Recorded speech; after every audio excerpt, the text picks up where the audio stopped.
কেউ যখন তার আপন মানুষগুলোর কাছে দিনের পর দিন অবজ্ঞা অবহেলায় ক্লান্ত হয়ে যায়, তখন সে মানসিকভাবে ভেঙে পড়ে, নিজেকে ঘরের চার দেওয়ালের মধ্যে বন্দি করে ফেলে।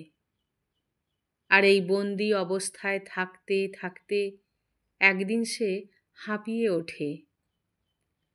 তখন তার মন মুক্তি চায়, আর সেই মুক্তির স্বাদ পেতেই সে সমস্ত প্রতিকূলতা কাটিয়ে একটু একটু করে আবিষ্কার করে সে নিজেকে। এমনই একটি কবিতা জানলা, যা অনেকের মনের কথা লিখেছেন কবি সর্বাণী রিঙ্কু গোস্বামী।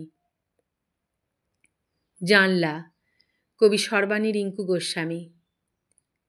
একসময় হঠাৎ করেই দেওয়াল খুঁড়ে একটা নিজস্ব জানলা বানিয়েছিলাম। অনেকে খুশি হয়েছিল, অনেকে উৎসুক চোখে তাকিয়েছিল, অনেকে প্রচণ্ড কৌতূহলী হয়ে প্রশ্ন করেছিল, আবার একটা জানলার কি দরকার, দরজা কি নেই? চুপ করেছিলাম, জানতাম তাদের বোঝাতে পারবো না। হাজারটা দরজা থাকলেও একটা জানলা লাগেই, নিজের আকাশটুকু খুঁজে নিতে। উত্তর না পেয়ে মুখ বেঁকিয়েছিল তারা। অনেকে অনুসন্ধান করেছিল যদি কোনো ফাঁক ফোকরে পেয়ে যায় হঠাৎ বিচ্যুতির গল্প, কোনো বেহায়াপনার বা আদিক্ষেতার। পাকশাটের আওয়াজ আর কয়েকটা খসে পড়া পালক ছাড়া আর কিছুই পায়নি সম্ভবত। আশ্চর্য, আজকাল কিন্তু তারাই আমার জানলায় এসে আকাশ দেখে, খুঁজে নেয় নিজস্ব চারণভূমি, তৃষ্ণার জল আর পৃথিবীর অন্য দিকগুলো।